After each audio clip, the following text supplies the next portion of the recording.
Hi, I'm Reverend Elizabeth Howell, and this is Psychic Sushi. And today we have a special guest, Lewis Charles, who's written a book, Helping Ghosts. And Lewis is going to talk to us about hauntings, ghost investigations, and how to help ghosts.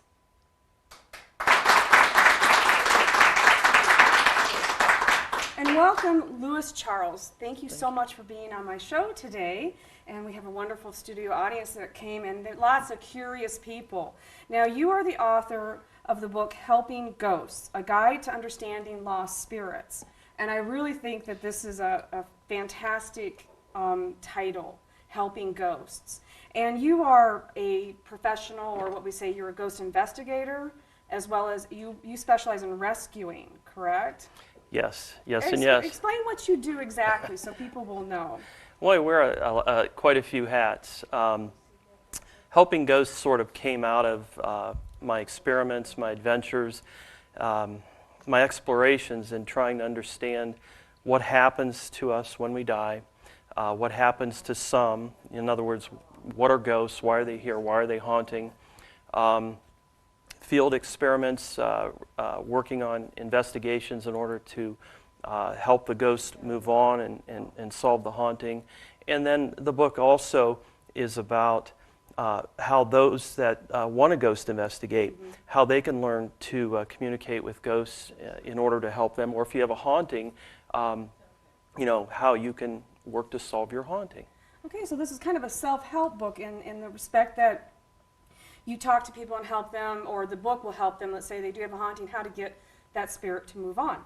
Right. Okay. Well, we talked a bit earlier, and we both are of the same opinion. I work as a psychic medium, and also I'm a spiritualist minister, and I have my own church. And my point, and the one thing I love to do, is help someone move on. A spirit that may be trapped or a true haunting. And we try to get that spirit into the light.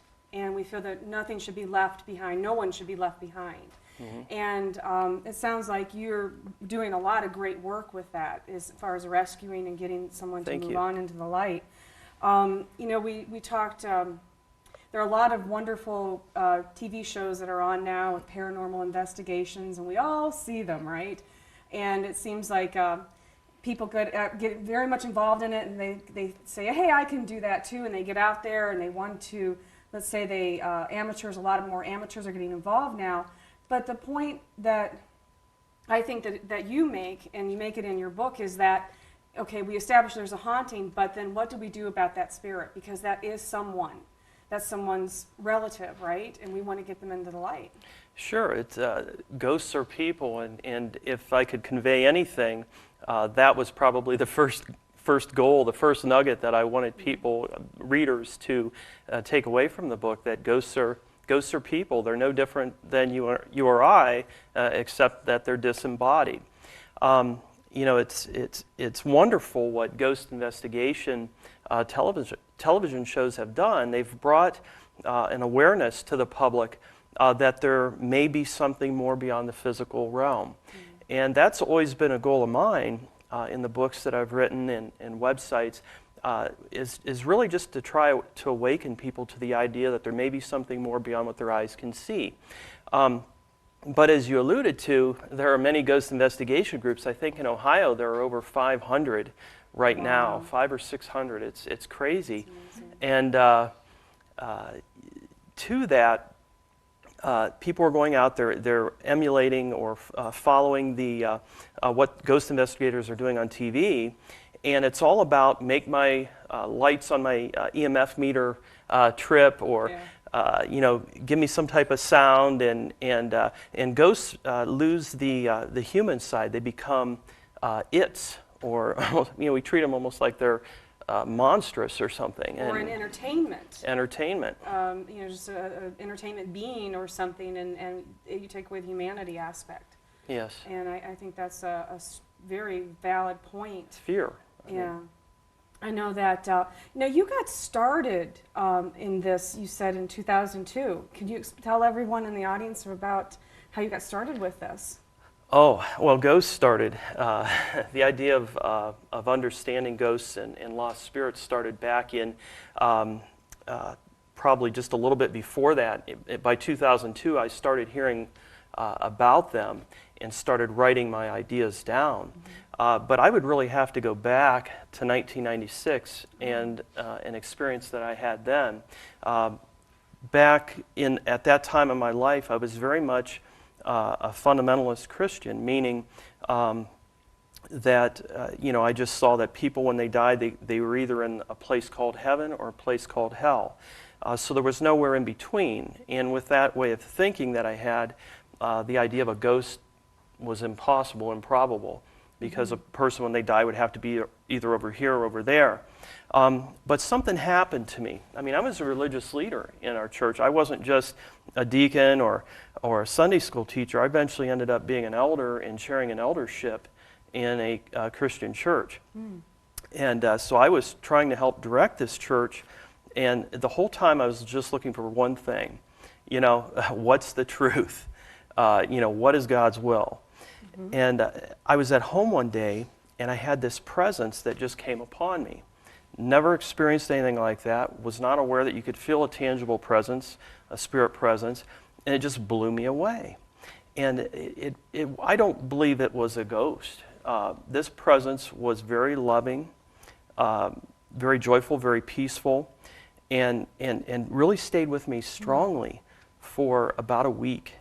And it was during that time that I noticed that if I quieted my mind, I could hear deep down in my heart, like a knowing, a voice coming from this presence. And it was ever loving, and it was the opposite of fear, if you will. It was removing my fearful ideas, my fearful interpretations of who I am, where am I going, what's life about. Yeah. And so by following that, my fears are undone, and eventually that voice that, getting back to 2002 now, I was following that voice deep inside through meditation, quieting the mind, listening inside, and they started talking to me about ghosts and spirits. Oh. So then you got onto the path of investigation and gathering scientific information. Well, my thinking at the time was I could form a ghost investigation group, and I could go out and I could investigate hauntings or try to find ghosts. But I thought there was such a wealth of information out there from people that have had ghost experiences. They may have a photograph, they may have an audio recording, a video, a ghost story. And so I began a website in 2004 called angelsghosts.com. It's Angels and Ghosts. And the idea was to receive submissions from around the world of ghosts and spirits, post that information, and allow the visitors to the website to view it for themselves and make up their own mind. At the same time, what I was doing was looking at it, trying to find a common thread. Why do ghosts haunt? What do they want? What can we do to help them? Right. By 2007, I began working on ghost communication, and then by 2008, taking that out into the field, what I had learned through the experiments, etc., and trying to actually solve cases of haunting. I wanted to be brought in by ghost investigation groups and work on the most difficult cases to try to communicate and help the ghost, and the idea being if you help the ghost, then you solve the haunting. There should no longer be a haunting. I do some investigations, but I'm not saying I'm a haunting expert per se. I do work with other different teams. Now, you work mostly with a certain team, Site of Ohio, out of Akron. Of Akron. And we actually, in previous shows, we have gone to the Kent stage, and you were actually at the Kent stage, and we didn't film you at that time, but you were at the Kent stage in the fall, and you did a great presentation. So we're really excited to have you come back on today. Awesome. Yeah. Now, you brought with us some goodies. We have some pictures and we have some audio, but we're going to talk, I can ask you a few questions, or maybe you can enlighten us or the audience about some of the ghost talk box thing, the audio that you're getting, the electronic voice phenomenon, as well as, since you collect a lot of different things on the website, and I really suggest go to this website because it's fantastic. And it is from all over the world. You collect pictures from, like, everyone submits to hit this, and it's really fascinating. You can spend a lot of time on it. So you've got, so your investigation, when you do investigate, you investigate all over. So give us some examples of some of the investigations that you've done. And how they connect with some of the interesting stuff you brought today. Well, in 2007, I started working with what's known as a ghost box, which, for the purposes of this program, is really just an altered radio. It allows the AM or FM band of the radio to sweep. And through that, it creates a mishmash of audio noise. And I brought one today just so you could hear cool. the sound This is of really it. cool. And it's just noise. You're going to hear radio station snippets, white noise. Maybe we can get someone to talk. Is there anybody here?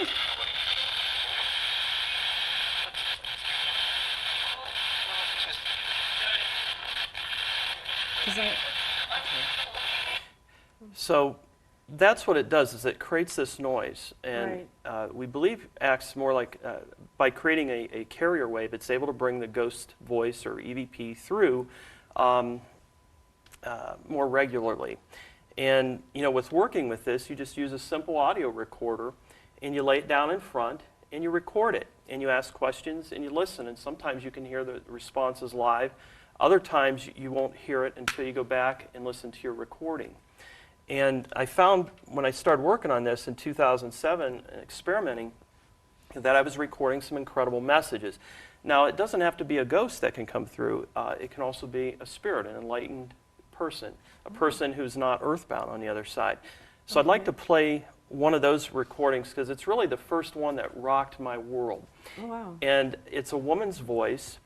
And at the time, my mindset was I was working on how to communicate with ghosts in order to help them. And if you listen to this audio, you're going to hear the earth, they need our word. So I'm going to play that a couple times.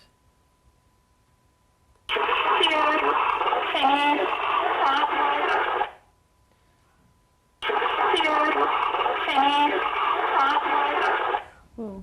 One more time.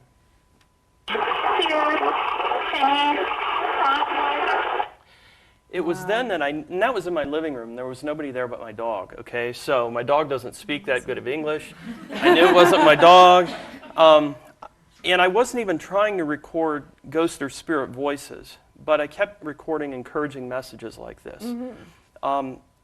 Over time, I began my journey going out into like mental hospitals, Maslin State, because I figured, I want to get to places where I know there are people with some minds that are fearful. So the next one is really just a compilation of help messages. In the book, I talk about the help message. If somebody's investigated ghosts long enough, they're going to start recording these through EVP. And it tells you that the mindset of the ghost is something that's fearful, and there's a majority of ghosts that want help. Some don't, a lot of them do. And so in this, you're going to hear, it starts out with Help Lewis. That was recorded at the Kent stage. That's right. And then you'll hear various help us messages, help me, help. So I'll play it a couple times because this is just a compilation of helps.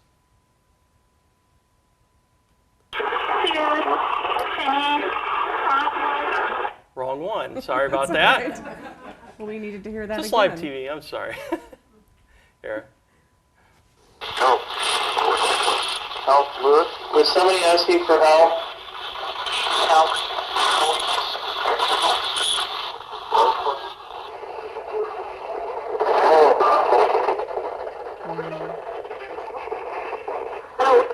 No. Nope. I'll play it one more time. In the first part it says help Lewis, and then I repeat it because I heard it live. Help Lewis. Help. Help, Lewis. Was somebody asking for help? Help.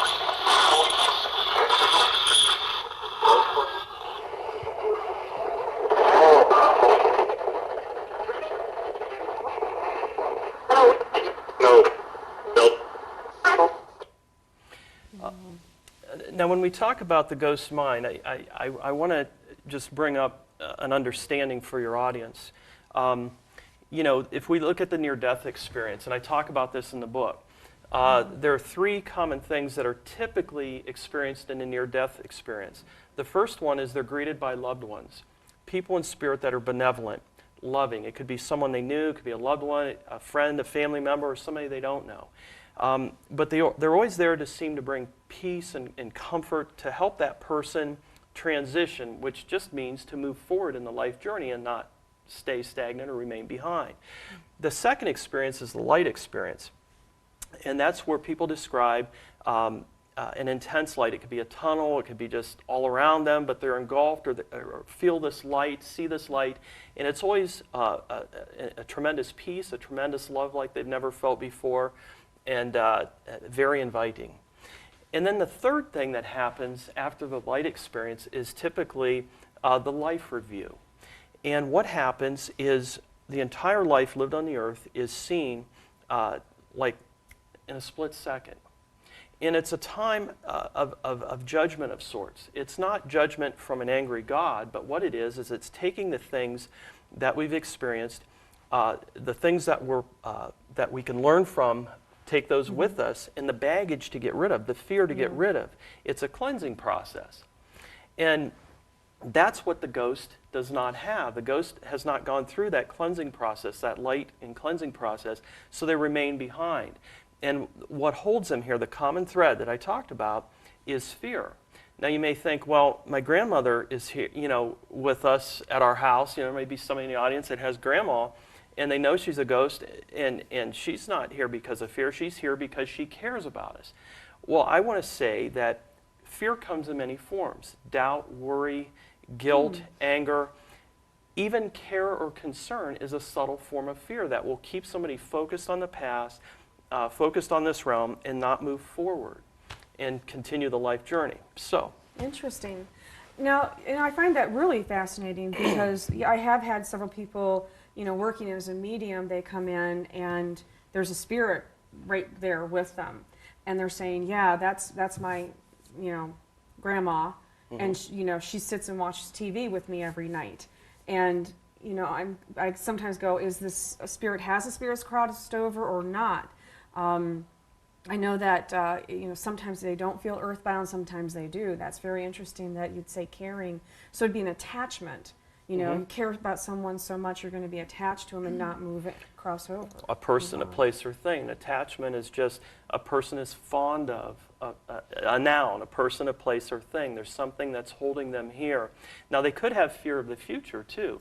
It could be they could be afraid of fear of facing grandma, or maybe somebody they wronged, or maybe afraid of being condemned to an eternal hell, or this type of thing, that they don't want to go into the light, they don't want to move forward. And some are aware of the light, some just don't want to go for whatever reason, and others aren't aware of the light and are looking for the light, or looking for help. So yeah, I know what you're talking about because I've encountered suicides that they're afraid that God's going to judge them, and they don't want to go into the light, and it takes time talking them into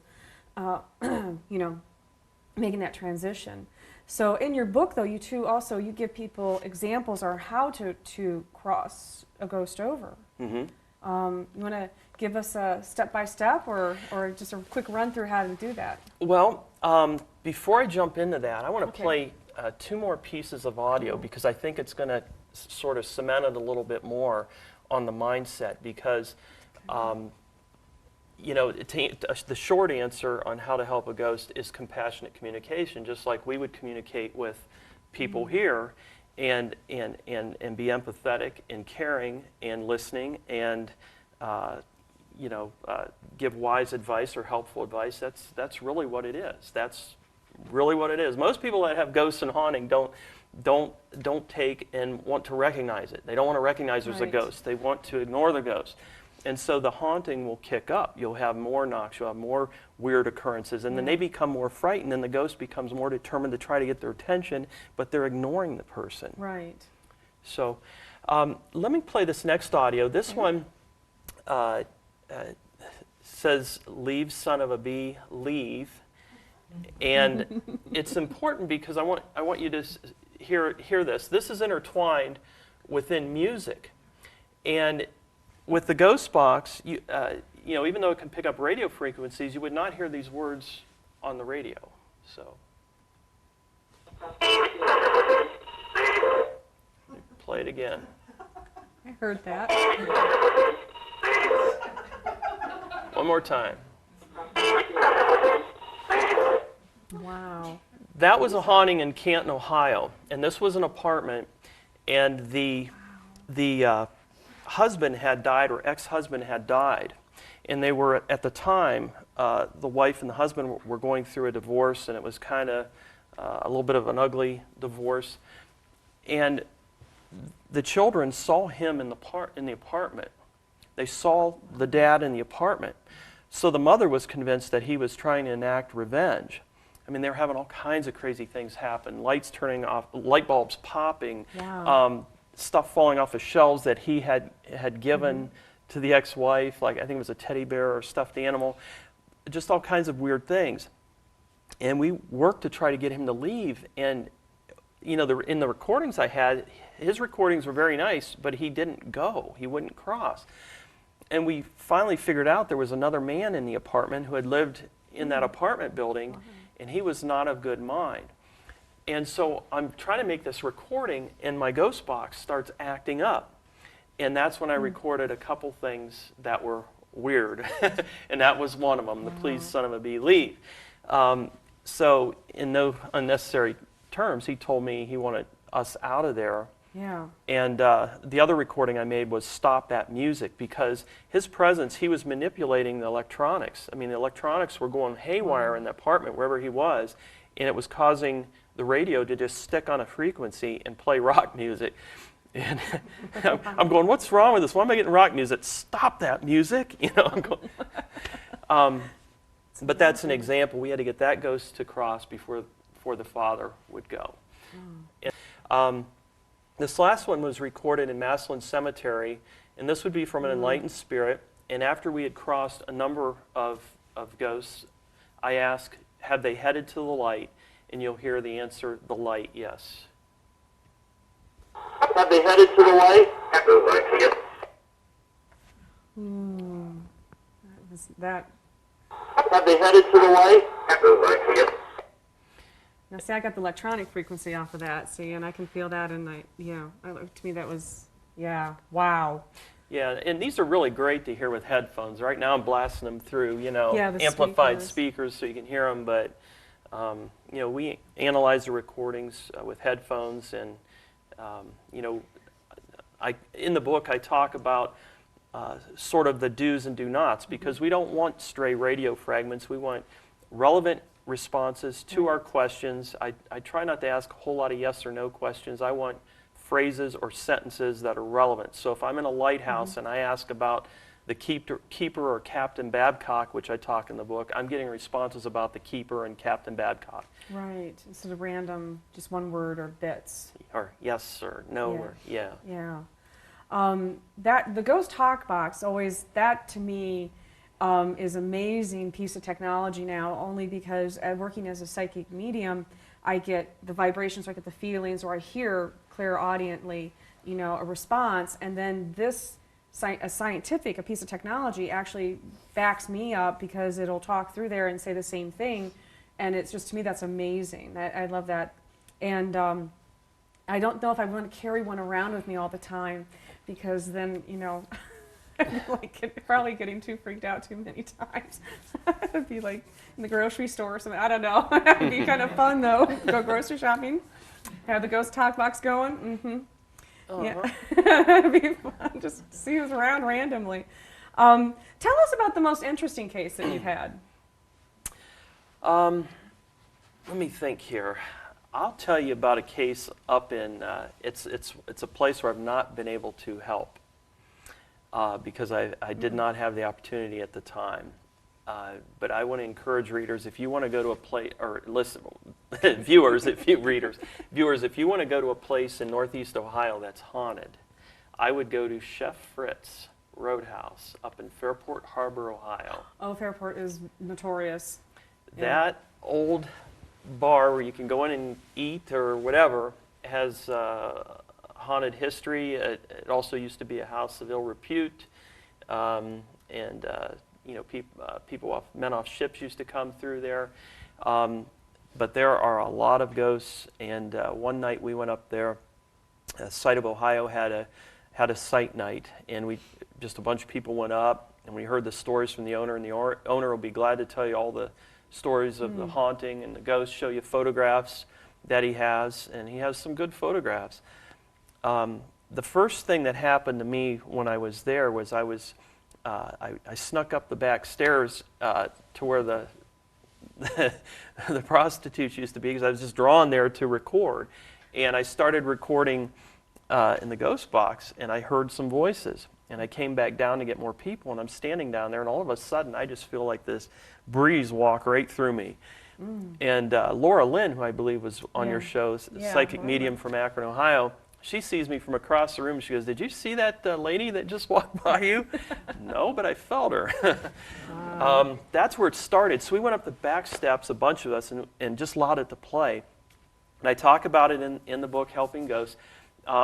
We start getting a ton of responses, interactive. It was the most interactive, questions back and forth, people being touched. Why are you touching me?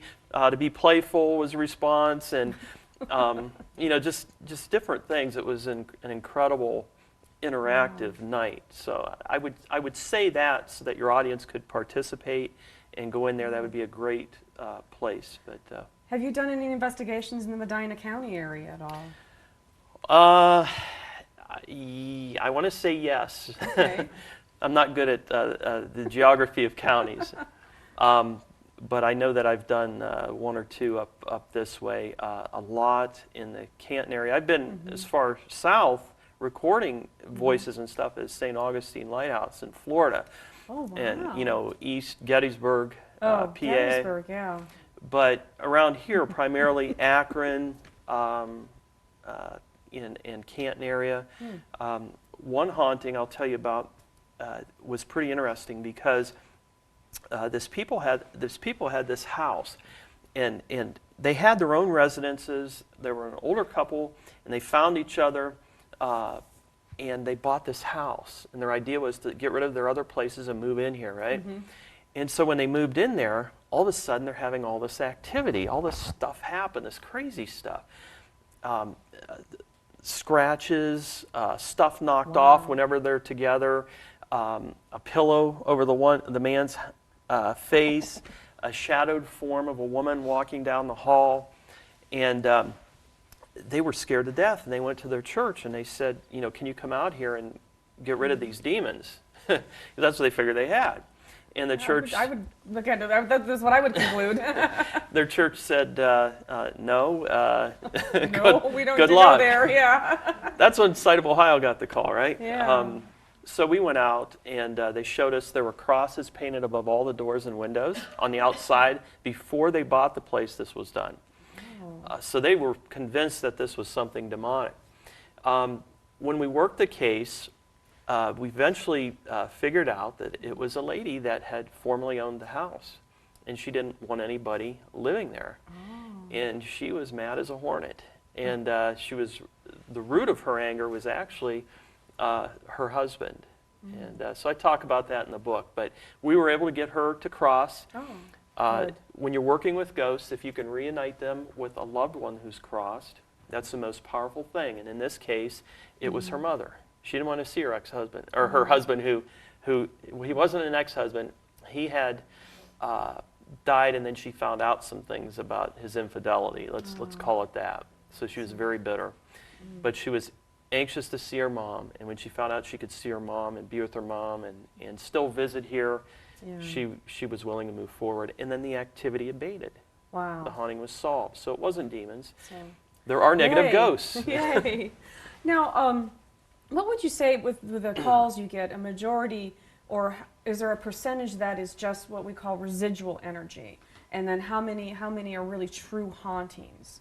Do you encounter a lot more residual energy than true hauntings, or are you just, it's always a true haunting? Well, I think residual haunting, for those in the audience to understand what a residual haunting is, that is just an imprint on the environment. Like if you go to Gettysburg, which I just mentioned, people still talk about hearing cannon fire at 3 o'clock in the morning. That would be, something not alive, non-living, but something imprinted on the environment, somehow within the energy. That's what a residual haunting is considered, the energy of life that just is still taking place, playing over and over. But I would propose, too, that some things that are considered residual haunting, such as a ghost that is non-interactive with the living, might be somebody who's in trauma. It might not be that it's residual. It could be somebody that's in such emotional trauma, such an emotional state that they're unable to even interact with this realm. Oh, okay. Okay. That would make sense. Interesting. Now you have some photographs here too. And Sure. I think these are, we can pick those up with the camera as well. You want to explain some of the photographs you brought? Yes, I just brought a few. Right now, angelsghost.com has about 4,500 pages of information on Yeah, it. it's a lot of There's a stuff lot. to go through. So I brought a few photos, and believe me, Angels and ghosts. it's called Angels and Ghosts, but Ghosts.com, yeah. angelsghost.com is the website for it. Angel Ghosts. And the book website is helpingghosts.com.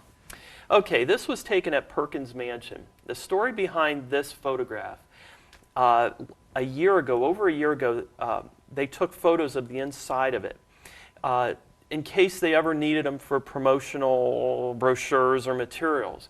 They pulled them out a couple months before Halloween, and were looking at them on the computer to use them within inserts on flyers, etc. And what they found, when they look at the top here, and I have it kind of highlighted, there are feet in like Yeah. a dress coming down the stairs. So they found this photograph in their collection of digital photos almost a year after they took it. Yeah, you can see the feet. Yeah. And Perkins Mansion is in Akron, Ohio. So that's the first one. Hello. Here, let me Okay. want to see. Oh, wow. This one, if you go to Charleston, South Carolina, is in St. Philip's Cemetery. And there's a story about the turn of the century, early 1900s. A lady had died a few days after giving birth to a stillborn baby. And this is her gravesite, and people believe that she's crying over, they were buried together, over her child, over her baby. And this was taken by a doctor well over a decade ago. So I'll show that to you as well.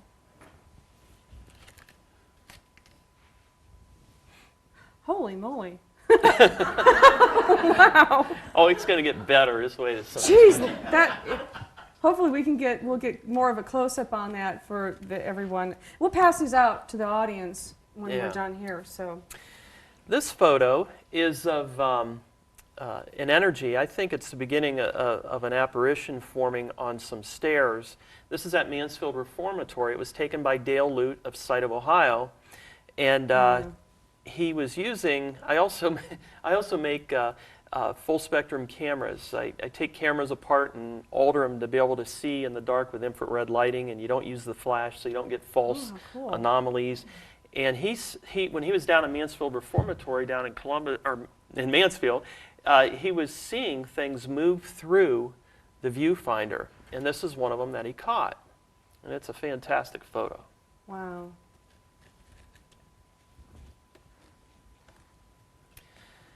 Now this photograph was taken by a friend of mine, Craig Rupp, and this is taken at Gettysburg. Craig lives not too far away from there. And on the top, a little round top, there is a statue. And this is sunlight coming down the statue. And he uses an infrared film camera, or digital camera, I believe. And he has a process where he uses, he takes a series of 3 photographs with that infrared camera on a tripod. And because he doesn't want to have a false anomaly, he has what he calls a spotter stand there and make sure nobody gets in front of the camera. Okay. And what Craig found is by taking 3 photographs, that camera's on the tripod, he can go through them digitally real quick, and if there's any difference in them, he'll see it. Well, he noticed a difference in this photo. And if you look here, there's a man in period dress standing on Little Round Top, which overlooks the battlefield. Now, what's really cool is Craig went and had another photograph where he had somebody stand there, and they noticed that the guy was standing much taller when they tried to reproduce this photo, and that's because they poured a base of concrete there and for tourism. So this guy here is standing on the original ground. Oh. His legs are actually going down into the cement. Oh my gosh. And I can see the man right there. You can see the figure. It's a very distinct. That's probably one of the best photos. That is. And then I have this one Wow. though. This one's a mind-blowing one. This photograph here was taken by Peter Canellis out of New York. And Peter was called on an investigation. His team was called to investigate this home because the people have a desk and they kept hearing like a disturbance there, typing and stuff. And so Peter put a trail cam, a game camera. It's something you put out in the woods and you tie it to a tree. And if there's any movement, it goes off and takes pictures and you can see what wildlife are there. Well, he put one in the house across from this desk. I just hit my microphone. That's what that was. It wasn't a ghost. And so Peter has this camera going off and is unaware of it while he's setting up. And so what you have in this photo is you have a desk here, which is against the wall. So if you were to sit at this desk, you would be facing the wall. But the game camera caught this woman sitting at the desk facing this way. And if you look close, you can see the desk cutting her body off. It gets better. Peter Canellis was unaware of this going on. He goes and he steps in front of the game camera and puts the audio recorder down to try to record the typing noise. And here she is vanishing in the next photo. Oh, that is amazing. Is that wild or what? Yeah. There's the ghost. And then there's him. And there she is right there. Yeah. Well, we'll pass these around for sure, but that's wow. That's and your site has hundreds of these or Tons of these. Every month I post new photographs that are sent in, and there's just a phenomenal amount. Wow. That's pretty amazing. Thank you. To catch things on film, that's again getting scientific, through film and through voice, electronic voice, and the talk box that you're getting evidence that there is life after we leave this body, and then we get evidence that life continues. Absolutely. And then you're doing the work, you're rescuing or sending them on, so to speak. So you clear up hauntings for sure. I mean, when you're done investigating, 9 times out of 10, you're going to say the place is clean, right? Yeah, that's the goal. I mean, some ghosts are very difficult to get to leave. I mean, some ghosts are very easy.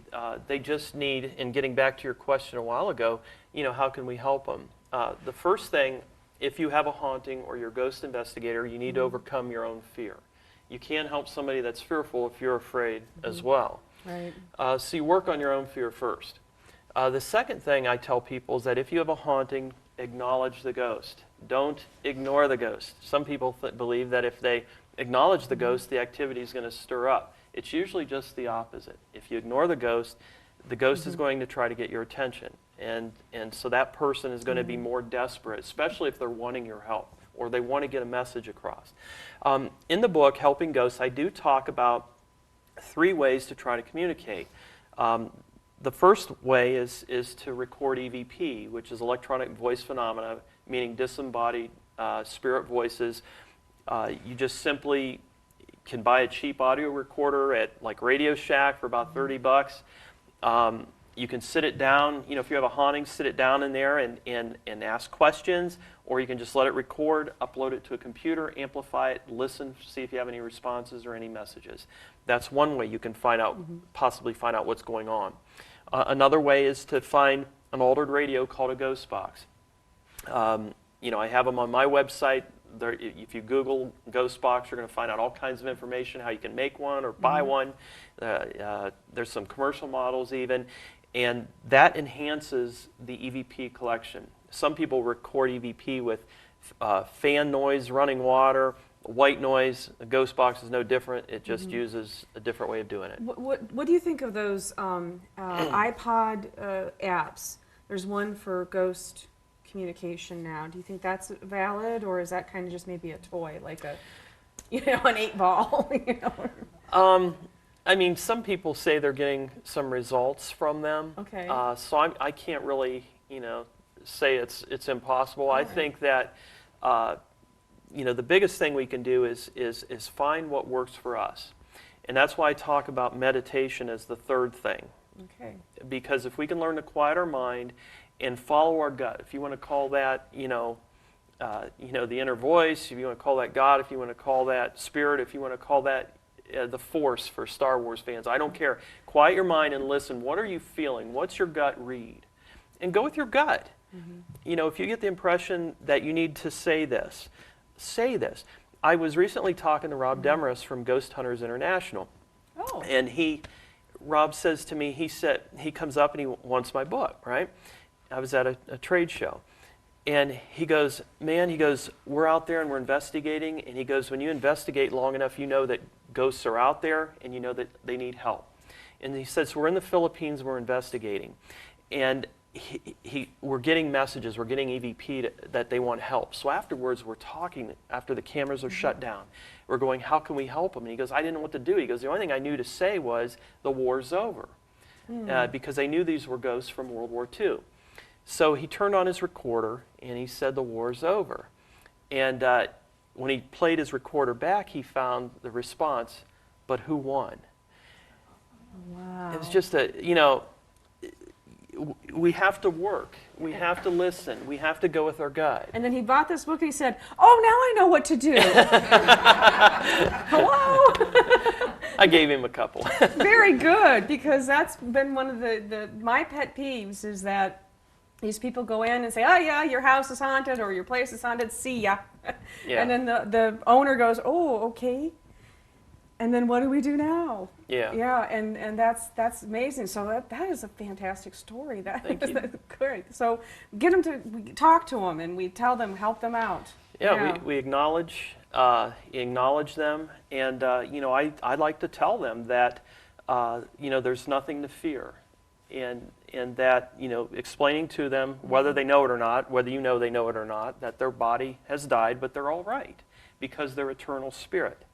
And we're part of this one energy, God, if you will, or the divine spirit, or the source of life. Yeah. And that's how we find our existence. So because the body's gone doesn't mean that we're gone. The real you is spirit. Right. And so I try to convey that and remove the fear and tell them that they're forgiven, that they're loved, that they're important, that there is no condemnation, that they need to forgive themselves potentially, that they can be reunited with loved ones and move forward in the life journey and continue to learn, continue to love and be loved and share and grow and move forward. And by trying to make an emotional connection, when you hit on the core fear, you'll find that they will be responsive. You'll find that you'll know. And one thing I would encourage the audience and those that are listening to this is that when I recorded a lot of messages, I found that people who have crossed over into the light are trying to help ghosts. They're trying to help people who are lost. And I've recorded them communicating back and forth. I played one, the light, yes. Have they headed to the light? The light, yes.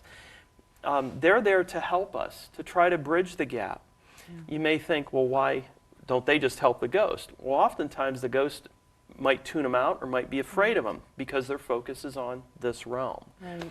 Their focus is not on the next or just moving forward. So. Wow. And so if someone does have a haunting, not to be afraid.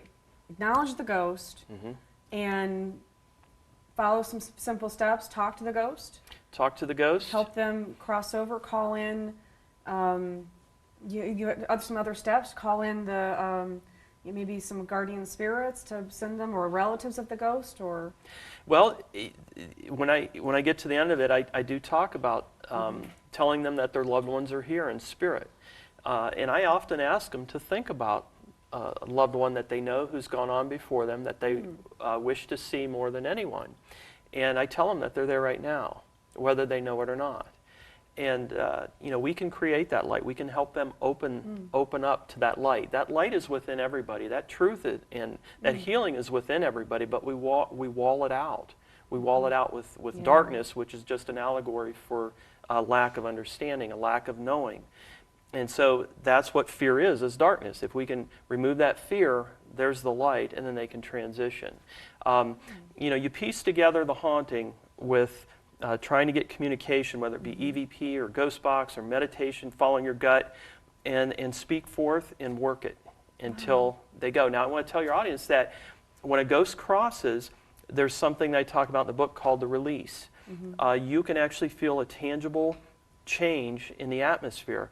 People where we've investigated their haunting and helped get the ghost to move forward, they could feel it too. And that release is felt like a love, a peace, a joy. Wow. And it changes the atmosphere of the room and changes the people that experience it. Wow. So we're now going to go ahead and we're going to have our studio audience ask you questions about everything. So wonderful. Be ready. All right. Well, now we're in the studio audience, and we're going to have our audience, lovely audience here, ask some questions of Lewis. So you have a question. Actually, I have two. Okay. One is, what is your most humorous encounter that you've ever had with a ghost spirit or whatever you want to call it? And the other one is, what is your criteria for picking who you go or the place that you go to investigate?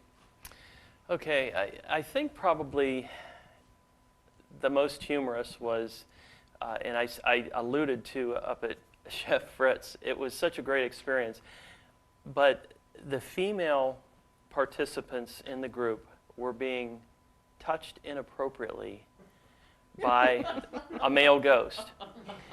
And one of the ladies called this ghost out, and, why do you have to be such a... And his response was, I'm just being playful. And to me, that was just typical barroom behavior. So that was funny to me. And, the ladies all had a good chuckle with it, too. So, and he stopped, when he was called out. So, working with different ghost investigation groups over the years, I tried to get called in on some of the more active cases, and then I would participate primarily with Site of Ohio on real active cases that we had to solve, and worked with psychic medium Laura Lynn and other psychics too to try to have a balance and discern what was going on within those environments. So probably the urgency is where I went, and I feel my message, or my role is more of a communicator, trying to get this message out there to ghost investigators, and also trying to get this message out there for people who are looking to help or who need help undergoing a haunting. So, all right. Thanks for your question. Okay, somebody else have a question? Yeah. Okay, all right. No, I forgot, but no. When you go out, do you use dowsing rods or pendulums for finding them? Or do you also sense ghosts? Well, for me, I personally don't use them, but I've been with ghost investigators, typically psychic mediums who do. And again, I think you need to find out what works for you. For me, what works for me, when I go into a haunting, I try to work it like a puzzle. First of all, I'm going to interview everybody who's had an encounter, whether it be visually or they've heard something or they've had a feeling.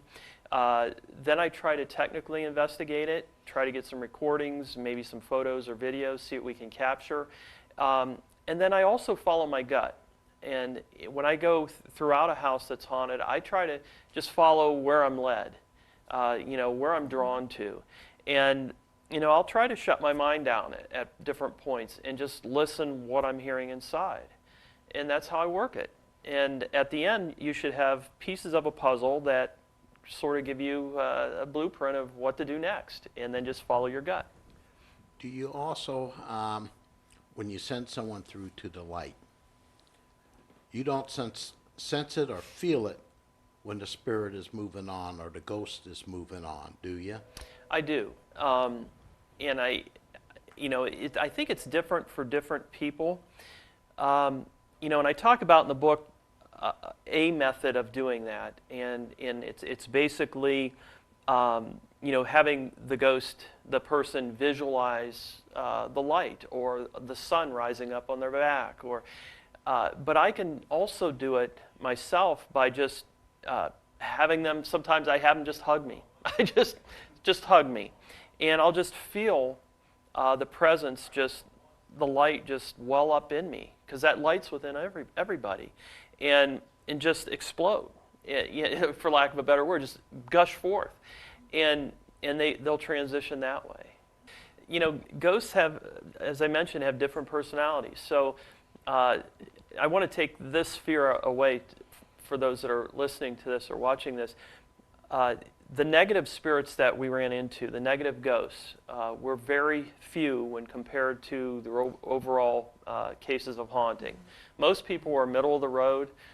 They're not negative behavior. But there are ghosts out there that are negative, that will lie and do things to manipulate the living through fear and get a rise out of it. They know their body died. They know they're considered a ghost. They know about the light. They don't want to go forward. And they like messing with people. There's a very few that are out there, they will do that.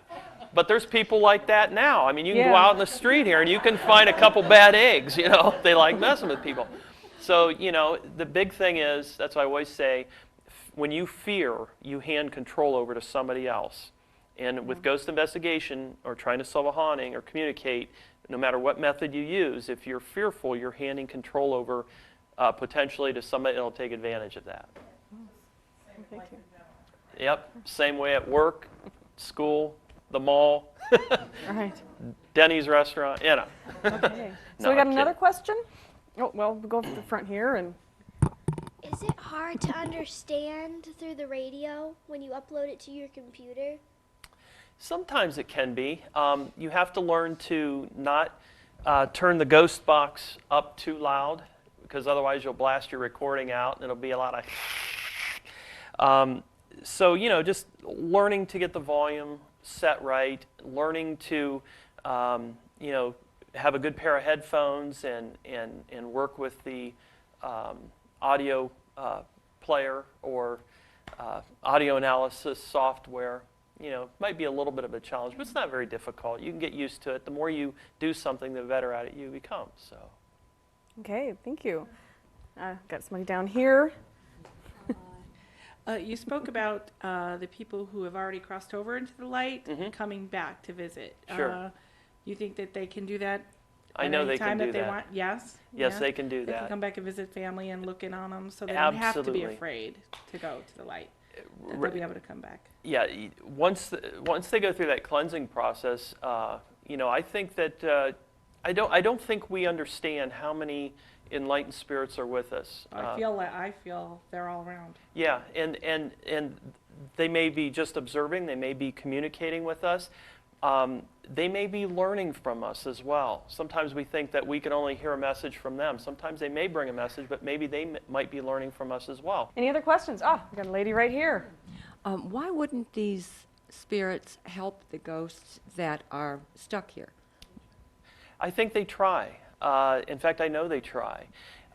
Sometimes they may be able to, but what we found is that the ghosts might wall them out, not want to, maybe ignore them, might be afraid of them, might not want to listen to something. You kind of have to put yourself in their shoes. And let me give you an example. When I had an out-of-body experience, I was all of a sudden out of my body, and I'm awake, and my body's over there, and I can't get back to it.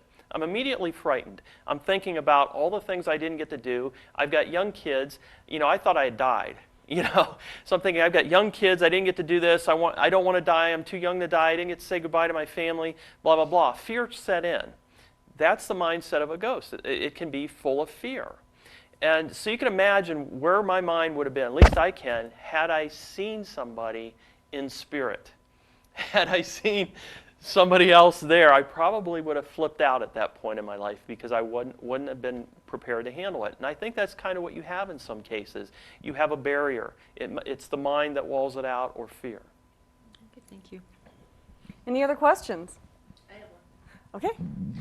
What exactly is the light when you send people to the light?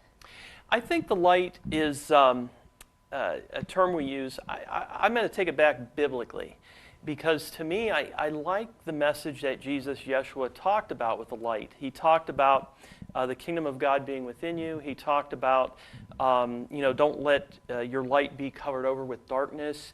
The light is really love, joy, peace.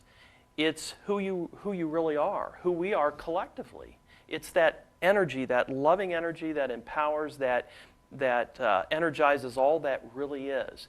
But darkness is the allegory, and these are allegories. That's what they are biblically. Darkness is the allegory for a lack of understanding, a lack of comprehension, or ignorance. Just meaning we don't get it yet.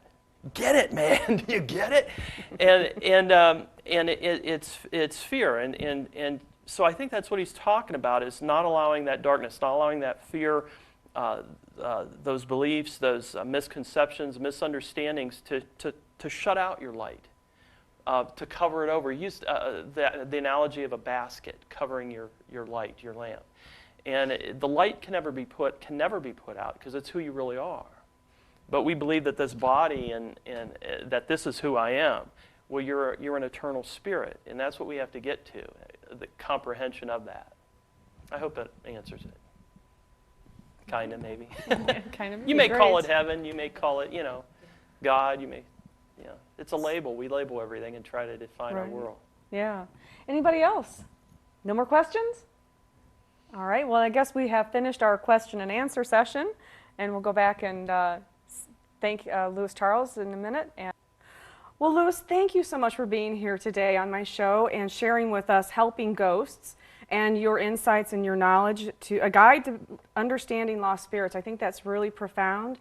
And thank you for sharing some of your investigation work and some of the electronic voice and the ghost box and all that, and your pictures. It's been wonderful. And I think you've answered quite a few questions about hauntings, ghosts, investigations, and what to do. So you have a website, and again, it's called?